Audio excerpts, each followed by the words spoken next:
The Arizona desert stretched endlessly beyond the classroom window, its red earth shimmering under the afternoon sun. 16-year-old Ayana Bege pressed her palms against the worn wooden desk, feeling the smooth grooves carved by countless students before her. The classroom at White River High School buzzed with the usual end-of-day energy. But Ayana's mind was elsewhere, on the words that had been echoing in her head since morning. "Miss Bege, did you hear the question?" Mr. Patterson's voice cut through her thoughts like a blade. Ayana looked up, meeting the eyes of her American government teacher. Around her, 23 other students turned to stare, some with curiosity, others with the familiar mix of pity and dismissal she'd grown accustomed to. "I asked what you think about the new state education funding bill," Patterson repeated, his tone suggesting he expected little from her response. Ayana straightened her shoulders. "I think it's another way to ensure reservation schools stay underfunded while suburban districts get everything they need." A few students shifted uncomfortably. Patterson's eyebrows rose slightly. "That's quite an accusation, Miss Bege. Do you have evidence to support that claim?" 43%, Ayana said, her voice steady despite the tremor in her chest. "That's how much less per student our school district receives compared to Scottsdale. My grandmother taught me that numbers don't lie, even when people do." The classroom fell silent. Through the window, Ayana could see the San Carlos Apache reservation spreading toward the horizon her home. Her heritage, her responsibility. Her mother, Sarah, had worked double shifts at the casino for 15 years to keep food on their table. Her grandfather had fought in Vietnam, coming home to a country that still saw him as less than human. And her great-grandmother had survived. The government boarding schools designed to kill the Indian, save the man. "Well," Patterson said, clearing his throat, "that's certainly passionate, but policy is more complex than simple statistics. Miss Bege, perhaps you should focus on understanding the system before critiquing it." The words hit Ayana like a physical blow. She'd heard variations of this dismissal her entire life. Asterisk too young, too emotional, too Apache. Asterisk, but today, something was different. Today, the fire that had been building in her chest since childhood refused to be extinguished. "My great-grandmother was taken from her family when she was 7, Ayana said, standing slowly. "They cut her hair, burned her clothes, and beat her for speaking Apache. When she finally came home, she'd forgotten half her language and all of her childhood. She spent the rest of her life trying to remember who she was supposed to be." The classroom was dead silent now. Even Patterson seemed at a loss for words. "She used to tell me that the most dangerous thing they could do to our people wasn't taking our land, it was taking our voices, making us believe we had nothing worth saying." Ayana's voice grew stronger with each word, but she was wrong about one thing. "They didn't take our voices, they just made us forget how to use them." As the bell rang, signaling the end of the school day, Ayana gathered her books and walked toward the door. She could feel every eye in the room following her, but for the first time in her life, she didn't care about their stares. She had something more important to focus on. Outside, the desert air was crisp and clean, carrying the scent of sage and juniper. Ayana walked toward the parking lot where her mother's battered Toyota waited, its engine running to keep the heater going. Through the windshield, she could see Sarah's tired face, marked by years of struggle, but still beautiful, still strong. "How was school, Shiyatsi?" Sarah asked in Apache as Ayana climbed into the passenger seat. "Different," Ayana replied, switching to English. "Mom, I think I want to run for student council president." Sarah's hands tightened on the steering wheel. "Ayana, you know how these things go. The popular kids always win. The ones with money for campaign posters, and I don't care about posters," Ayana interrupted. "I care about the fact that our library has books from 1987 while Roosevelt High just got brand new computers. I care about the fact that Maria Santos dropped out last month because she couldn't afford lunch money and was too proud to ask for help." Sarah was quiet for a long moment, her dark eyes studying her daughter's face. "You sound like your grandfather, when he was your age. He had that same fire, that same certainty that he could change the world. What happened to him?" Life, Sarah said simply. Life happened, but maybe ... She paused, seeming to weigh her words carefully. Maybe your generation can do what ours couldn't. As they drove through the reservation toward their small house on Oak Street, Ayana watched the landscape roll by. This was her world, the place where her ancestors had lived for thousands of years, where her people had fought and died and survived against impossible odds.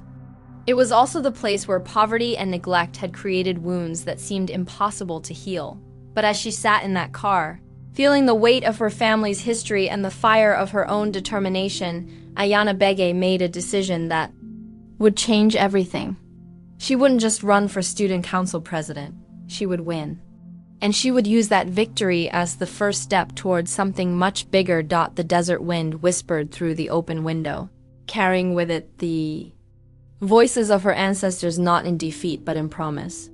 The girl they had tried to silence was finally ready to speak. 3 months later, Ayana stood in the main hallway of White River High, watching students stream past campaign posters that had appeared overnight. Her opponent, Derek Martinez, came from one of the wealthier families in the area. His father owned a successful construction company that had contracts with the tribal council.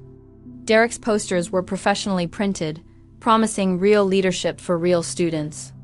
Ayana's posters, made on her mother's ancient printer with paper donated by the school secretary, looked humble by comparison. But they said something different. Every voice matters, every student counts.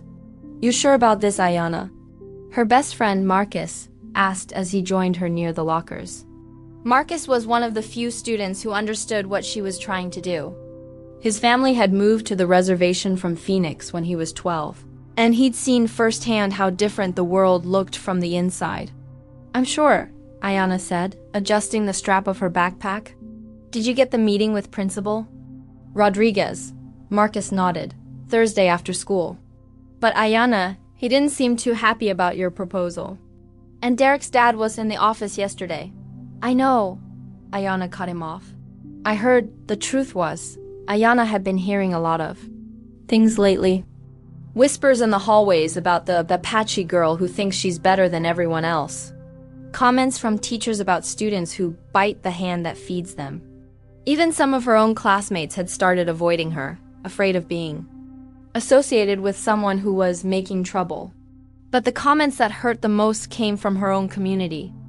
At the grocery store, Mrs. Wilson had pulled her aside to ask why she was stirring up problems when things were finally peaceful. At the gas station, Joe Running Bear had shaken his head and muttered something about young people who don't know their place. They're scared, her mother had explained when Ayana came home frustrated and angry. Change is scary, especially when you've been hurt so many times before. But we can't just accept things the way they are, Ayana had insisted. We can't just keep letting them decide what we're worth. Now, standing in the hallway surrounded by the evidence of an unequal fight, Ayana felt the weight of every doubt that had been whispered about her. But she also felt something else, a strength that came from knowing she was fighting for something bigger than herself. Miss Bege, a voice called from behind her. Ayana turned to see Principal Rodriguez approaching, his face stern. I need to speak with you. My office. Now. In the principal's office, Ayana sat across from Rodriguez while he shuffled through papers on his desk. The walls were covered with certificates and photos of successful students, most of them heading off to college, leaving the reservation behind. I've been reviewing your proposal for the student nutrition program, Rodriguez said without looking up. I'm afraid it's not feasible. Why not? Ayana asked, keeping her voice level despite the anger building in her chest. Funding, for one thing. The district doesn't have money for free breakfast programs, no matter how well-intentioned your proposal might be. Rodriguez finally looked up, his eyes cold. And frankly, Miss Bege, I'm concerned about the tone of your campaign. Students are starting to complain about feeling divided. Divided how? You're creating an us versus them mentality, making students feel like victims instead of encouraging them to work hard and succeed within the system. Ayana felt her hands clench in her lap. 37% of our students are food insecure. That's not about mentality, that's about reality. And where exactly did you get that statistic? I did a survey. I talked to students. I asked questions instead of just assuming everything was fine. Rodriguez leaned back in his chair. Miss Begay, I understand you come from a family with strong political opinions. But this is a school, not a protest site. Students need to learn to work with the system, not against it. The words hung in the air like a challenge.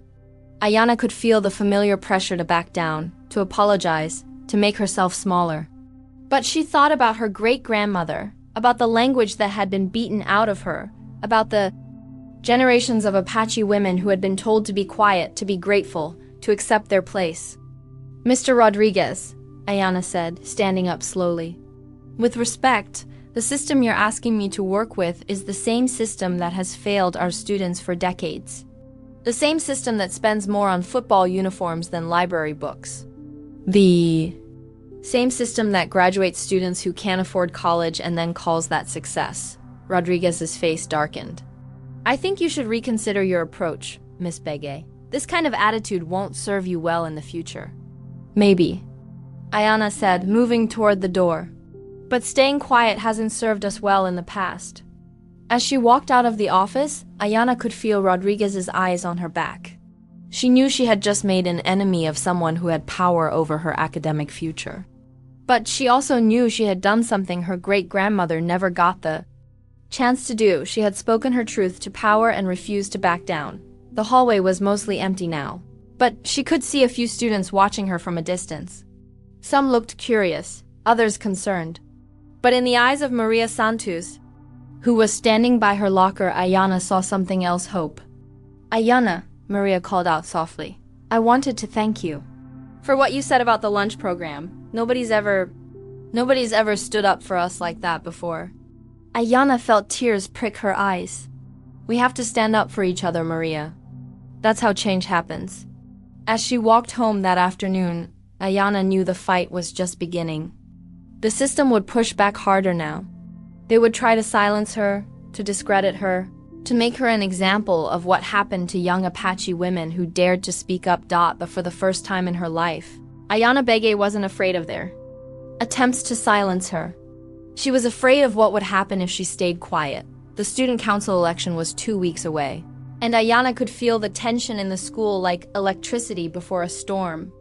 Derek Martinez's campaign had shifted from promises of school spirit to subtle attacks on her divisive rhetoric. Anonymous flyers had appeared questioning whether someone who hated America should be leading American students, but something else was happening too. Students were starting to really talk about issues that had been ignored for years. The conversation Ayana had started was spreading beyond the walls of White River High.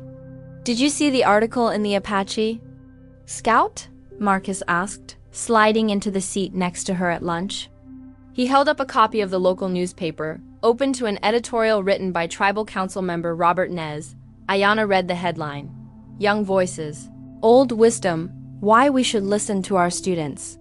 He mentions you by name, Marcus said, barely. Able to contain his excitement. He says your campaign is exactly the kind of leadership the next generation needs. Ayana felt a flush of pride, but it was tempered by the reality of her situation. Support from some corners meant opposition from others. Her mother had been getting phone calls at work, some supportive, others hostile. Yesterday, someone had spray-painted "Go back to your country" on their mailbox, apparently unaware that her family had been in Arizona for centuries before it was even a state. Ayana. The voice belonged to Jessica Chen, a senior who had never spoken to her before. Jessica approached their table hesitantly, carrying a lunch tray and looking nervous. Hey, Jessica, Ayana said, gesturing to an empty chair. Sit with. Jessica sat down, glancing around to make sure they weren't being overheard. I wanted to tell you something about the guidance counselor. Mrs. Peterson? Yeah. Last week, when I went to talk about college applications, she asked me about my grades and my suit scores. They're pretty good, not perfect, but good. And? Then she asked what I wanted to study. Jessica paused, her voice getting quieter. I told her I wanted to be a doctor. And she said maybe I should think about nursing instead. more realistic for someone from my background. Ayana felt anger rise in her chest. What did you tell her? Nothing. I just nodded and left. But Ayana, I've wanted to be a doctor since I was 8 years old. My parents immigrated here with nothing, and they've worked 2 jobs each for 15 years, so I could have opportunities they never had. And she wants me to settle for less because of my background. No, Ayana said firmly. She wants you to settle for less because she's been trained to see students from our communities as having limited potential. But Jessica, your potential isn't limited by her imagination. Jessica wiped her eyes, looking embarrassed. I know this isn't really about student council, but when I heard you talking about every voice mattering, I thought maybe someone should know about this. This is exactly what student council should be about, Ayana said. Thank you for telling me.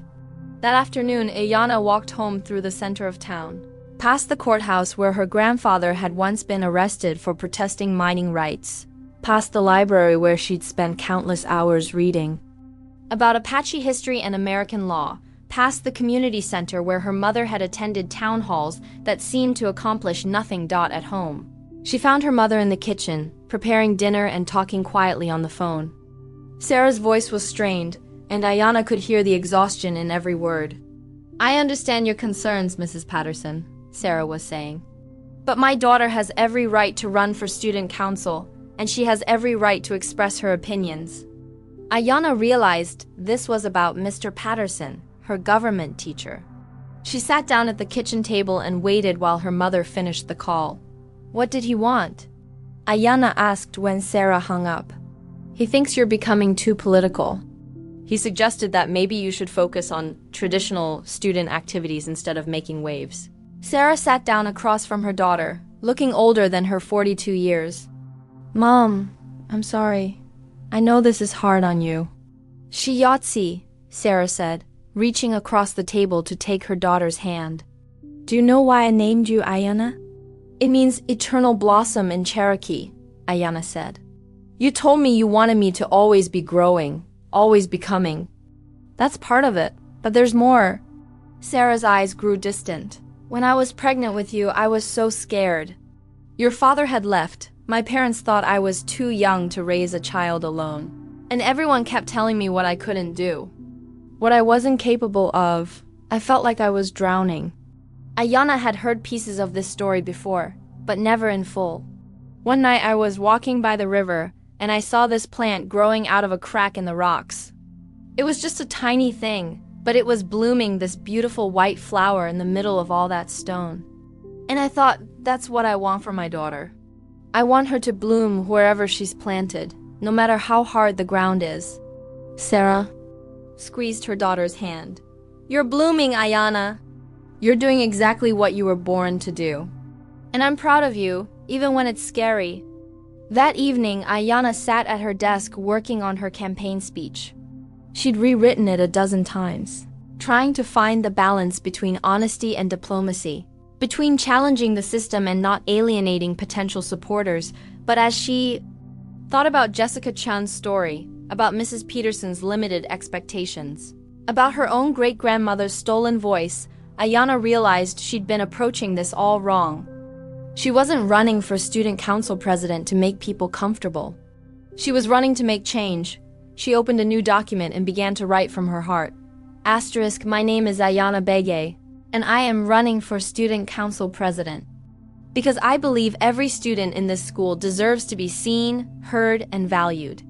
Not just the ones who look like what success is supposed to look like, but all of us, the ones who bring lunch in brown paper bags, the ones who work after school to help support their families, the ones who speak 2 languages and are told. That makes them less American instead of more American. Asterisk, as she wrote, Ayana felt something shift inside her. The fear that had been her constant companion was still there, but it was no longer in control. She was no longer asking permission to speak. She was taking her place at the table her ancestors had been denied, outside her window. The desert night was full of stars and ancient stories. Tomorrow, she would give a speech that would either win her the election or confirm everyone's worst fears about the Apache girl who didn't know her place, But tonight, for the first time in her life, Ayana Bege knew exactly where she belonged. The gymnasium was packed for the student council election speeches. Ayana stood backstage, her hands trembling slightly as she held the speech she'd written and rewritten a dozen times. Through the curtain, she could see students filling the bleachers, teachers lining the walls, and even some parents who had come to watch. Derek Martinez was at the podium now, delivering a polished speech about school pride and unity. His words were safe, comfortable, designed to offend no one and inspire no one. The applause when he finished was polite but not enthusiastic. "Miss Bege," Principal Rodriguez called from behind her. "You're up." Ayana walked onto the stage, her heart pounding so hard she was sure the entire gymnasium could hear it. The microphone seemed impossibly tall, the crowd impossibly large. For a moment, she felt like that 7-year-old girl her great-grandmother had been small, scared and certain she didn't belong. But then she saw faces in the crowd that changed everything. Maria Santos, sitting in the front row with tears. Already in her eyes, Jessica Chun, giving her a thumbs up. Marcus, holding up a sign that read, "Every voice matters." And in the back, near the door, her mother Sarah Bege, who had worked double shifts for years to give her daughter opportunities she'd never had, Ayana, adjusted the microphone and began to speak. "My name is Ayana Bege, and I'm running for Student Council President because I believe this school, our school, can be better than it is." Her voice was steady now, carrying across the gymnasium with a clarity that surprised even her. 2 months ago, I sat in a government class and listened to a teacher tell me that my voice didn't matter because I was too young, too emotional, too Apache to understand how the world really works. And for a moment, I believed him. For a moment, I thought maybe I should just stay quiet, just accept things the way they are. She could see students leaning forward, teachers frowning, parents whispering to each other. But then I remembered my great-grandmother. She was taken from her family when she was 7 years old and sent to a boarding school designed to destroy everything she was. They cut her hair, burned her clothes, and beat her for speaking her own language. They told her that her culture was savage, her people were worthless, and her voice didn't matter. The gymnasium was completely silent now. She survived. She came home. She rebuilt her life. And she spent every day after that making sure her children and grandchildren knew who they were, where they came from, and what they were worth. She taught me that the most dangerous thing they can do to you isn't take your land or your money. It's convince you that you don't have anything worth saying. Ayana paused, looking out at the sea of faces. Some were nodding, others looked uncomfortable, but all of them were listening. This school is failing 37% of its students. Not because those students aren't smart enough or don't work hard enough, but because this school has decided they're not worth the same investment as students from wealthier districts. We have textbooks from the 1980s while schools in Scottsdale have tablets for every student. We have a guidance counselor who tells students to lower their expectations instead of raising the bar. We have a lunch program that lets kids go hungry in a country that has enough food to feed the world. She could see Principal Rodriguez shifting uncomfortably in his seat. "If you elect me student council president, I will not promise you more school dances or better pizza in the cafeteria. I will promise you that every student in this school will be treated like they matter. I will promise you that we will fight for resources that match our potential, not our zip code. I will promise you that no student will be told their dreams are too big for their background." The applause started slowly, first from Maria, then from Jessica, then from Marcus. But it spread quickly, growing louder and more enthusiastic. Even some of the teachers were clapping. "They tried to silence my great-grandmother," Ayana concluded, her voice rising above the noise. "They tried to convince her that her voice didn't matter. But she passed that voice down to my grandmother, who passed it to my mother, who passed it to me. And now I'm passing it to you. Every single one of you has something worth saying. Every single one of you deserves to be heard." As she walked off the stage, Ayana felt like she was floating. The applause followed her into the hallway where she was immediately surrounded by students she'd never spoken to before, all of them talking at once. "Ayana, that was incredible. You said what we've all been thinking. I want to help with your campaign." But the voice that mattered most came from behind her, Ayana. She turned to see her mother, tears streaming down her face. "She Yahtzee," Sarah said, pulling her daughter into a fierce hug. "Your great-grandmother would be so proud." The election results were announced the next morning. Ayana Bege had won by a landslide, not just among Native American students, but across every demographic in the school. She had done something that many people thought was impossible. She had found a voice that spoke for everyone who had ever been told they didn't matter, but the real victory came 3 weeks later, when the school board approved funding for a breakfast program that would feed hungry students, when the guidance counselor was required to attend sensitivity training, when the state education department launched an investigation into funding disparities between reservation schools and suburban districts. Ayana stood in the same government classroom where her journey had started, looking out at the Arizona desert that stretched toward the horizon. The landscape hadn't changed, but something fundamental had shifted. The girl who had been told she was too Apache to matter had become the voice that was changing the laws. Mr. Patterson cleared his throat. "Miss Bege, as student council president, would you like to address the class about the new state education equity bill?" Ayana smiled, remembering the girl who had been afraid to speak just months ago. "I'd be honored to," she said, as she walked to the front of the classroom. Ayana thought about the long journey ahead. This was just the beginning. High school would lead to college, college would lead to law school, and law school would lead to the state legislature, where she would write the laws that would protect the next generation of Apache girls. They had tried to silence her. They had failed. Now her voice would write the future. Epilogue. 10 years later, Representative Ayana Bege stood at the polished oak podium in the Arizona state capitol, her hands steady, her gaze unwavering as she looked out over the packed gallery. The chamber was silent, the kind of silence that thrums with tension, anticipation, and history. Every seat was filled, legislators, reporters, tribal leaders, educators, students all watching her, waiting, the Native American Education Equity Act, her bill, her fight, her legacy was about to come to a vote. In the front row, beneath the grand rotunda with its murals of Arizona history, sat her mother, now a respected member of the Chenal Unified School Board. Her posture was proud, her eyes moist with quiet pride.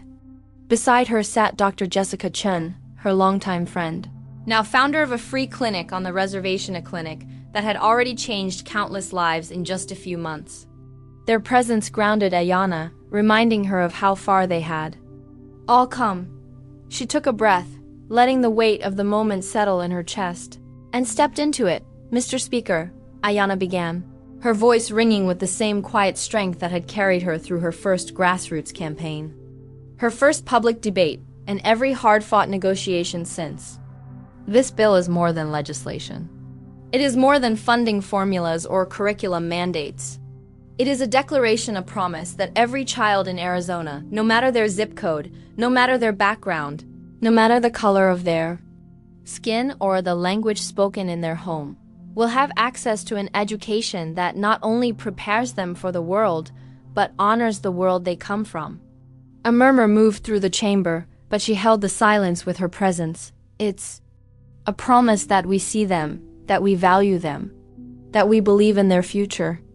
When the final votes were cast and the results illuminated the board yeses lighting up like a constellation of overdue, Justice Ayana stood motionless for a beat, absorbing the gravity of what had just happened. The bill had passed. Not narrowly, but overwhelmingly. Cheers broke out across the gallery. Some wept, others embraced. But Ayana, for a moment, was somewhere else. She thought of her great-grandmother, who had been taken from her family and placed in a boarding school designed to erase her language, her identity, her spirit. A child forbidden to speak her name, her tongue, her truth. A child who had survived not because the system allowed it, but because the fire inside her could not be extinguished. That fire had passed to her daughter, and then to her daughter's daughter, until it lived now in Ayana, standing here, writing new rules in the very halls, where old ones had once been written against them. They had tried to silence the Apache girl.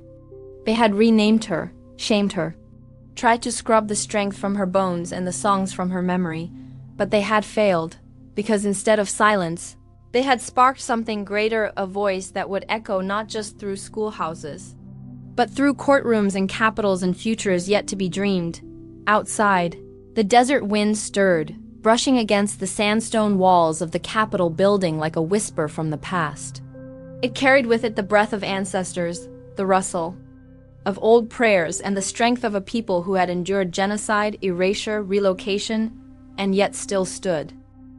Still spoke, still dreamed. Ayana Bege was no longer the girl they had tried to erase. She was no longer the child who had been told to sit quietly, to speak only when spoken to not ask too many questions. No longer the student who had been marked as difficult for refusing to anglicize her name, or for writing essays about tribal sovereignty when the assignment was supposed to be about the American Revolution. No longer the teenager who had to fight for space to be seen, to be heard, to simply exist as who she was, unapologetically. That girl had been underestimated, doubted, and dismissed. They had tried to strip her of her language, her culture, her voice, thinking that if they erased enough pieces of her identity, there would be nothing left to fight back. But they had been wrong, because now Ayana was the woman standing behind the podium, not to ask permission, but to give direction. She was the woman whose voice shaped laws, whose presence commanded attention across party lines, whose very existence in that chamber was a defiance of centuries of exclusion. She was no longer knocking on the door. She had walked through it, and she was holding it open for those behind her. Her words gave shape to justice. Not the abstract kind written in dusty legal code, but justice rooted in lived experience, in memory, in survival. Justice that spoke in Dine and Apache in English. Justice that looked like classrooms with native teachers, textbooks that told the truth, clinics that offered care without shame. Justice that dared to be both righteous and practical, and her presence calm, steady, fierce reminded the state, and the nation beyond, that native voices were not relics of the past. They were not ceremonial guests in government spaces. They were not optional, they were essential. They were at the center now, not just in one chamber or one bill, but in the very heart of a movement that would reshape the future. A movement built on generations of strength, sacrifice, and quiet resistance, on grandmothers who held stories like sacred flame, on aunties who wrote letters and showed up to school meetings, on young people organizing online, creating art, voting, refusing to forget. And they were just getting started, because this moment was not the end of the story. It was a threshold. Ayana knew there would be more battles ahead, more votes, more setbacks, more speeches that would tremble with rage and hope. But she also knew this: the tide had turned. The silence had been broken, and once a voice like hers, like theirs, had been heard, it could never be unheard again.